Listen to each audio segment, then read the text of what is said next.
Bismillahirrahmanirrahim. Assalamualaikum warahmatullahi ta'ala wabarakatuh. Bismillahirrahmanirrahim. Alhamdulillahirabbil alamin. Wa bihi nasta'in ala umuri dunya waddin. Wassalatu wassalamu ala sayyidina Muhammadin wa ala alihi wa ashabihi ajma'in. Nawaitu ta'allum wa ta'lim, kita niat belajar. Wa naf'a wal intifa', mengambil manfaat. Wal ifada wal istifadah, mengambil faedah. Wal hasa, berusaha ala tamasuki, untuk beramal bi kitabillah, dengan Al-Quran wa sunnati, dan hadis Nabi Muhammad sallallahu alaihi wasallam. Wa du'a ila al-huda, meminta pertolongan dari Allah. Wa dilalata ala al-khair, supaya kita dituntun, dipimpin dengan kebaikan. Ibtigha'an mardatillah, supaya kita sama-sama mendapatkan rahmat dan ridha Allah Subhanahu wa taala. Alhamdulillah, kita bersyukur kepada Allah Subhanahu wa taala. Kita masih diberi nyawa oleh Allah Subhanahu wa taala untuk duduk bersama-sama mendengarkan sama-sama kisah cerita yang mulia baginda Nabi Muhammad sallallahu alaihi wasallam. Semoga cerita yang sedikit ini menambahkan rasa cinta kita kepada beliau baginda Nabi Muhammad sallallahu alaihi wasallam. Semoga cerita yang sedikit ini menambahkan rindu kita kepada beliau baginda Nabi Muhammad sallallahu alaihi wasallam. Kerana hari-hari ini yang kita lalu, yang kita diberi nyawa oleh Allah, adalah hari-hari yang diimpikan oleh Nabi Muhammad sallallahu alaihi wasallam. Yang dikatakan satu hadis, awwaluhu rahmah. Apa itu maksud awwaluhu rahmah? 10 hari yang pertama pada bulan Ramadan ini adalah turun rahmat Allah Subhanahu wa taala, turun kasih sayang Allah Subhanahu wa taala. Apapun yang dilakukan amal baik, kebaikannya dilipat gandakan oleh Allah Subhanahu wa taala. Apabila dia di situ ada yang meminta ampun, meminta dosanya diampunkan oleh Allah Subhanahu wa taala. Wa awsatuhu maghfirah. Dan yang pertengahan pada bulan Ramadan, 10 di tengah pada bulan Ramadan, ini adalah ampunan yang sangat luas dari Allah Subhanahu wa taala. Maka pada kali ini, pada minggu-minggu ini, berusaha untuk memohon kepada Allah supaya diampunkan oleh Allah Subhanahu wa taala.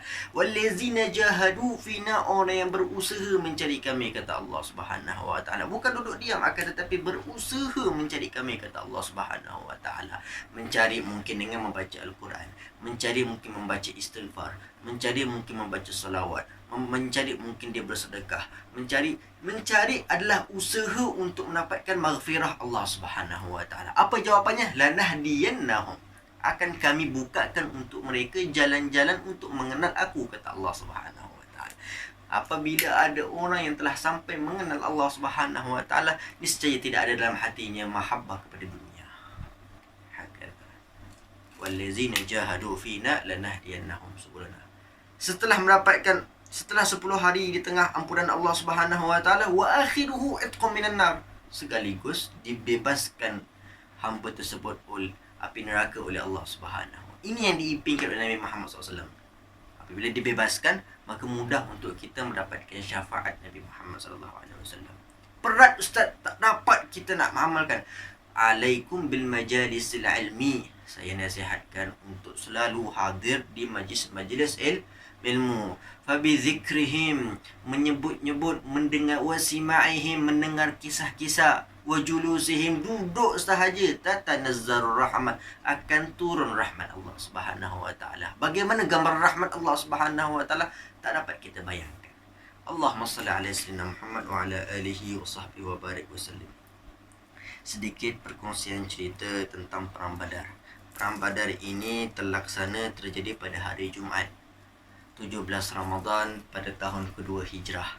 Di antara sebab-sebab kenapa terjadinya peperangan Badar, kenapa peperangan ini sangat besar kisahnya, sangat besar ceritanya, sangat besar pengorbanannya. Apa sebabnya? Yang pertama adalah kerana sebab untuk menahan sebuah kafilah yang dibawa oleh Abu Sufyan. Harta-harta kafilah tersebut dibawa ke Syam untuk diperdagangkan. Kenapa? Kenapa untuk menahan kafilah tersebut? Kerana di dalam kafilah tersebut terdapat banyak harta kaum muslimin yang dirampas, yang ditindas ketika mereka masuk Islam di hadapan Nabi Muhammad SAW, dan mereka berhijrah dengan Nabi Muhammad SAW ke kota Madinah, daripada kota Makkah ke kota Madinah. Maka dengan tidak tahan kekejaman tersebut, akhirnya mereka bersepakat dengan Nabi Muhammad SAW untuk bersama-sama hijrah. Akan tetapi mereka hijrah tidak membawa uang. Di antara mereka ada yang sangat kaya, yang luar biasa, seperti Sayyidina Abdurrahman bin Auf, Sayyidina Abdullah bin Ja'ash, Sayyidina Uthman bin Affan. Ini mereka ketua-ketua ataupun bos-bos yang besar di ketika itu. Akan tetapi mereka pergi hijrah bersama Nabi Muhammad SAW daripada kota Makkah ke kota. Satu sen pun tak bawa, sehelai sepinggang. Ini perjuangan cinta setia kepada baginda Nabi Muhammad SAW. Setahun berlalu, sampai tahun kedua terdengar khabar, cerita tentang mereka. Mereka sedang bersiap-siap untuk membawa harta dagangan mereka yang banyak adalah harta rampasan kaum muslimin yang tertindas ketika itu untuk diperdagangkan ke Syam. Akhirnya uang hasil jualan tersebut diagih-agihkan di kota Makkah, pembesar-pembesar Quraisy dan seluruh kafir Quraisy. Kerana di dalam situ pun ada termasuk harta kaum Quraisy juga yang menyimpan modal di situ. Kenapa? Kenapa ingin ditahan? Supaya kaum muslimin yang tertindas dapat balik harta mereka dan diadili oleh Nabi Muhammad SAW. Itu sifat keadilan Nabi Muhammad SAW. Itu yang pertama. Yang kedua, sifat ekonomi. Apabila Rasulullah membiarkan mereka berhijrah ke Syam, mendagangkan, akhirnya uang mereka dapat, harta mereka dapat, keuntungan mereka dapat, ditakutkan ekonomi tersebut akan melanda ke kota Madinah, mereka akan serang Nabi Muhammad SAW dan akan menguasai kota Madinah dengan uang dan keuntungan yang sangat besar. Kan Nabi Muhammad SAW fikirnya ke situ, supaya umat Islam terus kuat, bukan hanya kuat dalam Islam akan tapi kuat dalam perkembangan ekonomi untuk agama Islam. Maka ketika dengar khabar tersebut, akhirnya utusan suruhan Nabi Muhammad SAW untuk para sahabat ketika itu yang pergi, yang ikut bersama Nabi untuk menahan kafilah tersebut seramai 313. Ustaz, kenapa Ustaz sikit? Banyak sebenarnya, tapi yang diutus, yang disuruh, yang diperintah adalah hanya 313. Memang tujuannya bukan untuk berperang, tujuannya bukan untuk membunuh, tujuannya bukan untuk bermusuh, akan tapi untuk menahan, menyekat, untuk mengambil kembali harta-harta yang telah dirampas. Akan tetapi pada fasa yang pertama mereka tidak bertemu kepada kafilah tersebut. Memang daripada kota Makkah untuk pergi ke Syam, dia akan lalu ke kota Madinah, walaupun tidak masuk ke bandar Madinah, akan tetapi mereka lalu serintang perjalanan mereka melalui kota Madinah, walaupun tidak masuk. Tapi fasa yang pertama mereka tidak bertemu, walaupun telah sampai di kota tersebut. Akan tetapi mereka balik. Fasa yang kedua mereka datang kembali dengan hikmah. Itulah Nabi Muhammad SAW. Setelah mereka tidak bertemu, kata Nabi apa? Kita akan menunggu mereka pulang. Di antara kenapa Nabi tahu betul tentang kepulangan mereka? Karena Nabi pun pernah berdagang, Nabi pun pernah mengembala, Nabi pun pernah berniaga. Ada masa berniaga, ada masa pulang. Maksudnya masa petani, ada masa orang kata masa luruh. Kami tunggu masa luruh mereka. Akhirnya setelah masa luruh itu selesai, maka mereka pun berjumpa dengan kelompok Abu Sufyan yang diketuai oleh Abu Sufyan. Jadi kelompok ataupun kafilah yang dibawa harta-harta tersebut adalah diketuai oleh Abu Sufyan. Sebelum Abu Sufyan sampai bertemu dengan mereka, Abu Sufyan tahu jejak-jejak mereka untuk bertemu. Sebelum bertemu, belum lagi mengetahui orang ataupun mengetahui sahabat-sahabat yang tapi Abu Sufyan sebelum sampai tanya dulu, apakah di sini ada orang? Apakah di sini telah didatangi orang atau siapa pun? Ketika pun tersebut, kami tidak menemui apa-apa kecuali ada 2 orang, itu pun saya tidak kenal. Tetapi Abu Sufyan dengan cerdiknya di bawah telapak kaki Abu Sufyan melihat ada kotoran unta. Berbeza kotoran unta ketika dipecahkan, dalam kotoran tersebut ada sebiji kurma. Kata Abu Sufyan, ini kurma bukan kurma kami, kata beliau. Ini adalah kurma Muhammad. Tidak ada unta yang makan kurma melainkan unta. Kerana kota Madinah terkenal dengan tanaman kurma. Kalau di Mekah berbeza, di Madinah banyak korma. Akan tetapi jalan yang dilalui oleh Abu Sufyan memang tidak pernah dilalui kecuali perdagangan sahaja. Pada ketika itu tidak ada yang melalui jalan tersebut melainkan kafilah Abu Sufyan. Akhirnya Abu Sufyan mengutus satu orang telah mengetahui tanda-tanda yang mereka akan diancam. Akhirnya Abu Sufyan utus satu orang, utus satu anak buahnya Damdam yang namanya Damdam bin Amr al-Ghifari. Damdam bin Amr al-Ghifari ini pergi, disuruh pergi ke kota Makkah bagi tahu kepada Abu Jahal dengan pembesar-pembesar Quraisy semuanya untuk datang bantu kami kerana kami telah diancam oleh kaum muslimin yang ada di sini. Ya, akhirnya menyahut suruhan tersebut, Damdam bin Amr pergi ke kota Makkah. Sebelum sampai ke kota Makkah, sebelum sampai ke kota Makkah, dengan cerdiknya, dengan kepintarannya, unta yang ditunggangi oleh Damdam bin Amr ini diputuskan telinga, dua-dua telinga diputuskan. Akhirnya apa yang terjadi setelah diputuskan telinganya? Darah keluar memercikkan bajunya dikoyakkan. Sebelum baju dikoyak, dia pergi ke kota Makkah untuk memberitahu kepada Abu Jahal dan Abu Lahab dan semua pembesar-pembesar Quraisy ketika itu, memberitahu bahawasanya Abu Sufyan diancam oleh Muhammad. Saya tidak tahu apakah harta kalian selamat atau tidak. Maka marahlah Abu Jahal, Abu Lahab, semua berkumpul, semua mendengarkan dengan teliti. Apakah ini betul? Apakah ini benar? Akhirnya melihat dengan keadaan yang koyak, keadaan serba berdarah, mereka yakin yang pertama yang mengumpulkan 1,000 orang adalah Abu Jahal. Sebenarnya ada 1,300, akan tetapi 300 tersebut balik kerana ada sebab tidak terjadinya pertempuran.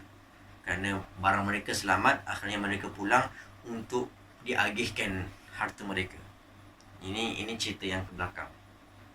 Tetapi dengan Damdam bin Amr tersebut, mereka sangat kesal, sangat marah. Akhirnya mereka berjaya mengumpulkan, akhirnya pergi, yang diketuai oleh Abu Jahal. Abu Lahab tidak. Akan tetapi Abu Lahab mengutus satu orang namanya Abu Al-As. Kenapa? Abu Al-As ni pernah berhutang dengan Abu Lahab, bahwasanya dia berhutang 4,000 dinar. Akhirnya dia disuruh ganti. Aku tak nak bagi perang, tapi aku ganti sebagai tebusan hutangmu, kata Abu Lahab kepada Abu Al-As. Akhirnya Abu Al-As pun ikut pergi dengan rombongan Abu Jahal untuk memerangi Nabi Muhammad SAW pada ketika itu. Setelah mereka jadi siap-siap dengan pakaian perang, dengan baju besi, dengan pedang, segala macam lengkap, pergi dengan 1,000 unta juga. Akhirnya mereka pergi ke kota yang diberitahu oleh Abu Sufyan, di mana tempat mereka yang diancam tersebut. Akhirnya setelah beberapa lama kemudian, Abu Sufyan kembali utus satu orang bahawasanya Abu Sufyan telah selamat. Wallahu alam siapakah nama satu orang tersebut. Tetapi berjaya berjumpa dengan Abu Jahal. Kata Abu Sufyan, kirim salam bahawasanya mereka telah selamat sampai, mereka telah lepas daripada kota Syam, daripada Madinah, dan hampir sampai kota Makkah. Kata Abu Jahal apa? Kami apabila sudah berangkat, sudah berjalan, kami tidak akan patah balik. Kami ingin bertemu siapakah Muhammad dan berapakah jumlahnya. Dengan sombongnya, akhirnya mereka meneruskan perjalanan tanpa menghiraukan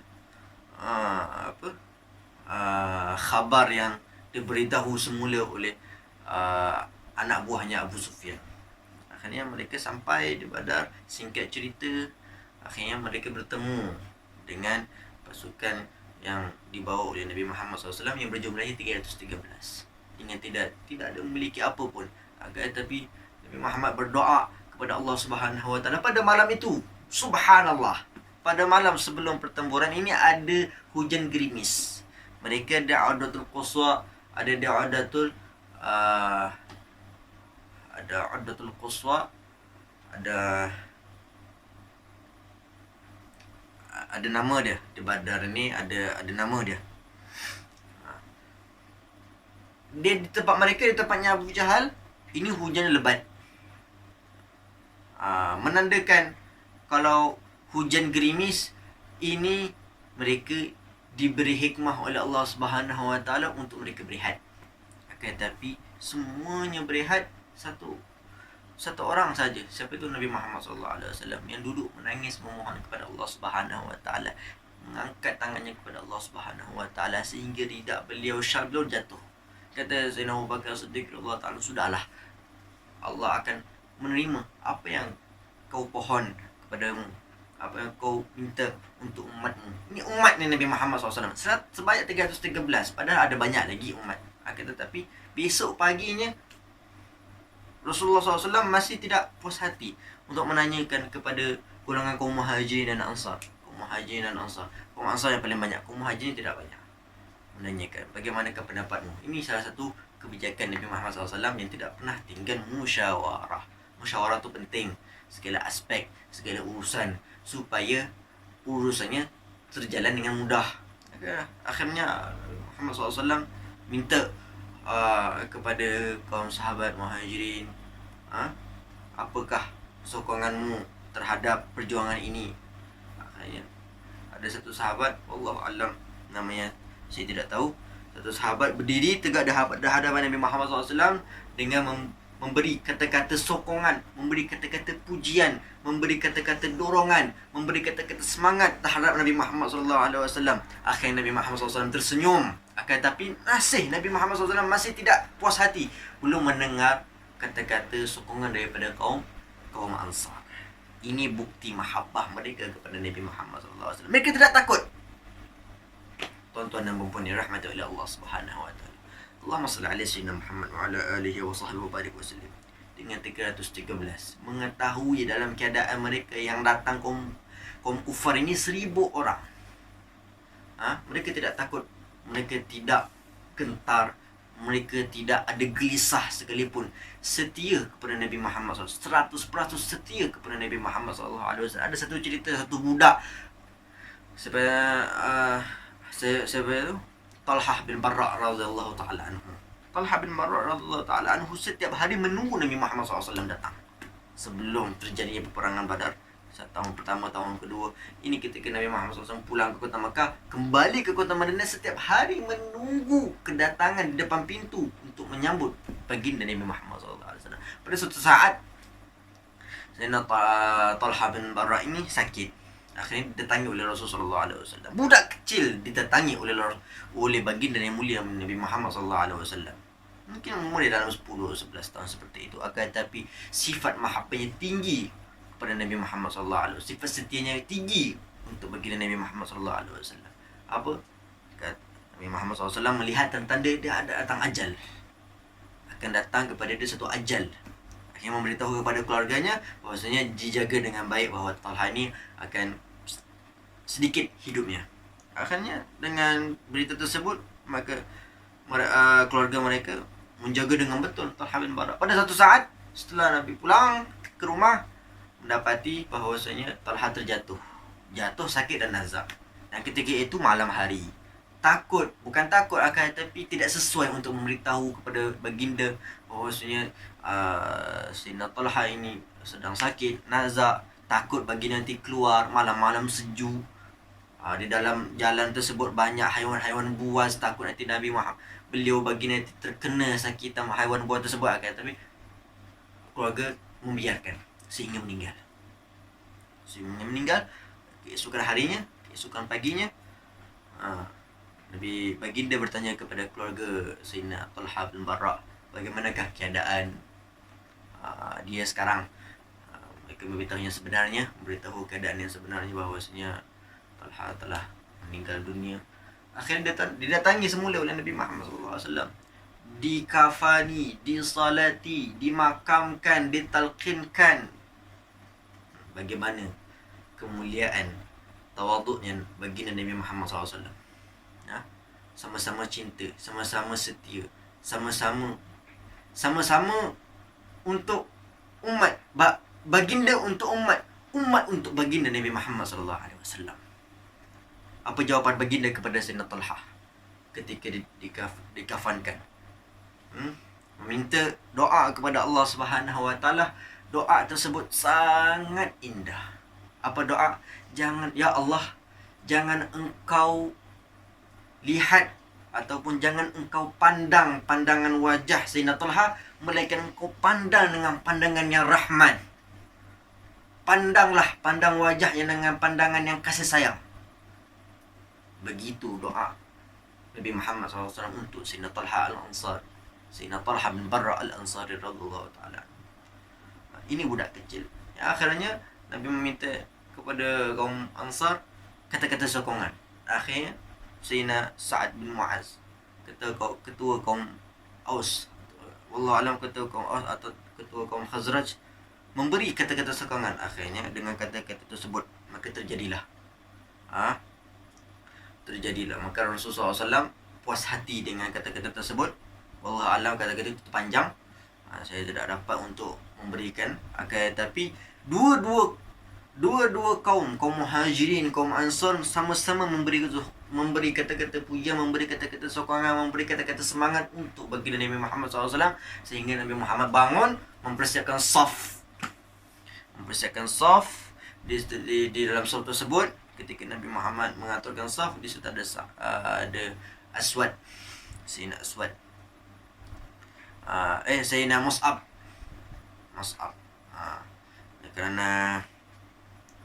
Kerana perutnya itu besar, akhirnya ternampak saf itu terdepan, tak sesuai saf.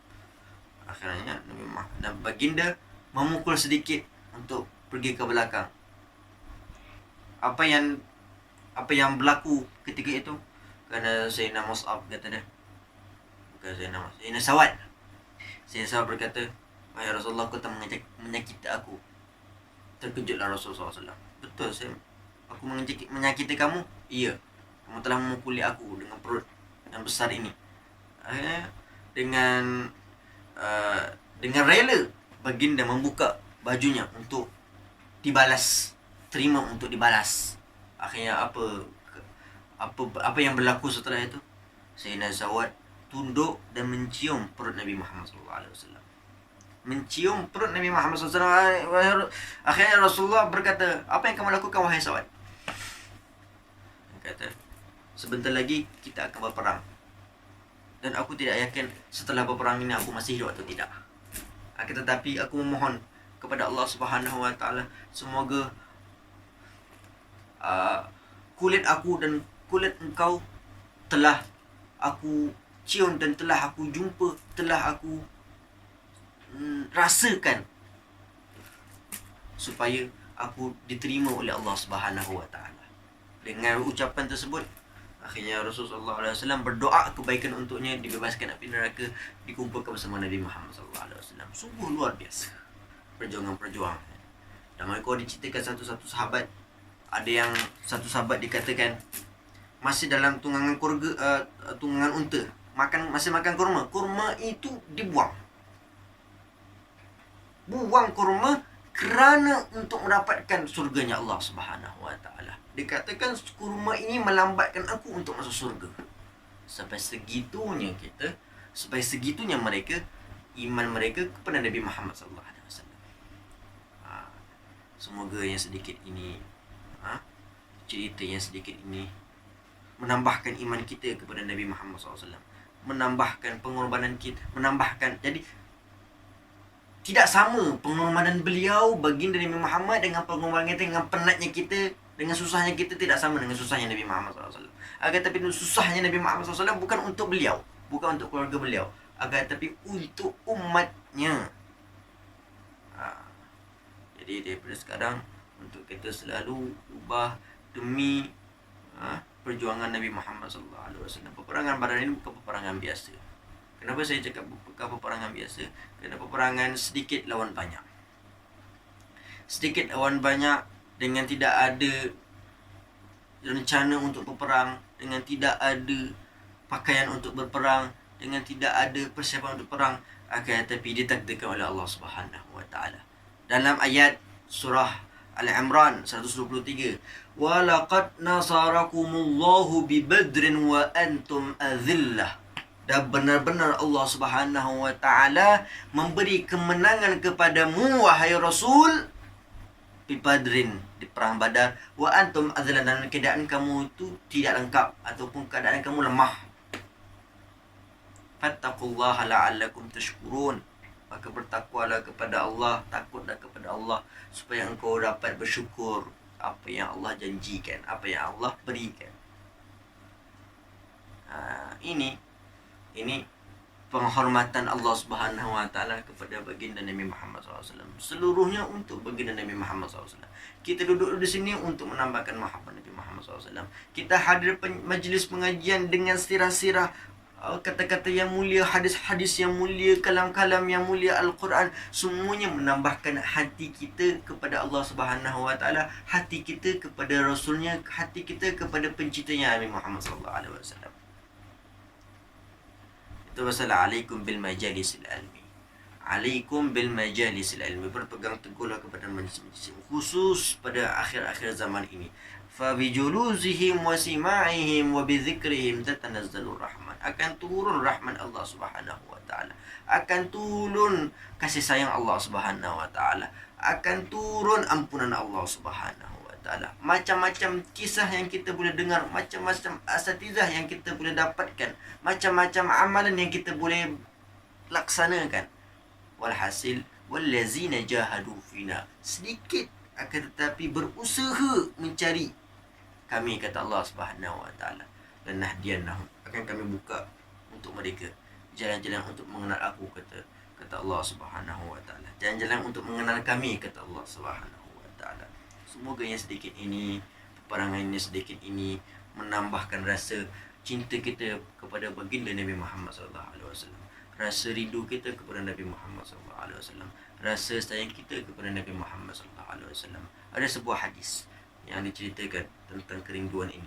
La yu'minu ahadukum, tidak beriman kalian seseorang, hatta akuna, sehingga aku lebih dicintai, sehingga saya lebih dicintai, min walidah, daripada orang tuanya, wa walidah, dan anak-anaknya, wa nas, dan semua orang.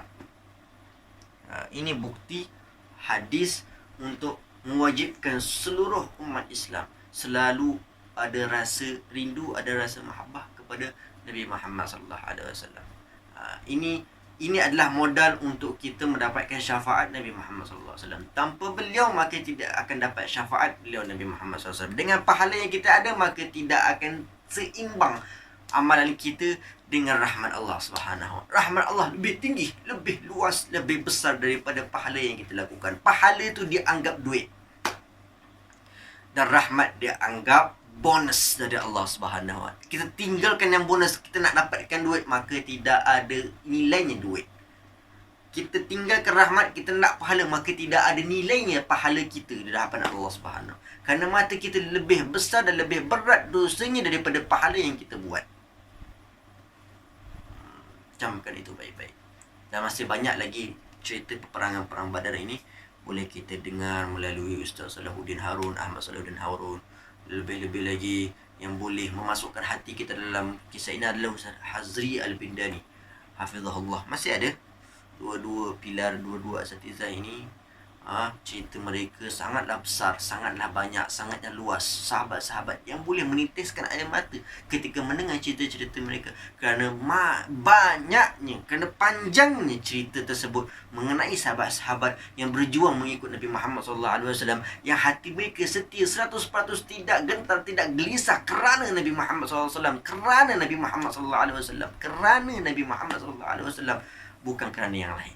Mereka tinggalkan orang tuanya, mereka tinggalkan anaknya, mereka tinggalkan kawannya, ikut demi Nabi Muhammad SAW. Sehingga budak kecil pun yang bernama Talha bin Barra Al-Ansari, Anas bin Malik radhiyallahu ta'ala, dan lain-lain mengikuti peperangan Badar, mengikuti peperangan Uhud dan lain-lain. Semua kerana Nabi Muhammad SAW, kerana ingin duduk rindu, sayang kepada Nabi Muhammad SAW.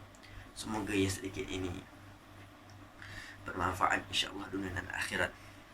Semoga dengan duduknya kita, dengarnya kita di majlis ini dipenuhi, dituangkan hati kita rasa cinta kita kepada baginda Nabi Muhammad SAW. Amin ya rabbal alamin. Yang sakit semua disembuhkan oleh Allah Subhanahu wa taala.